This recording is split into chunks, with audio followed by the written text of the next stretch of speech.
Okay guys, so kita nak naik escalator viral. Let's go.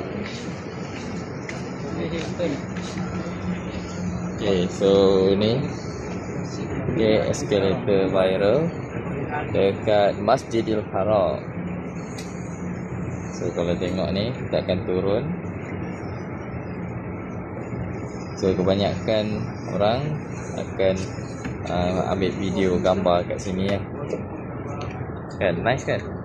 Okay, jom. Nanti kita dekat situ, kat bawah tu kita akan turun dan kita akan nampak jalan nak ke Masjidil Haram.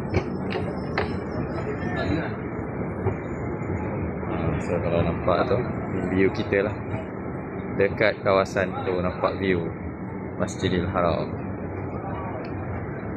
Nice kan? Alhamdulillah. Masya Allah.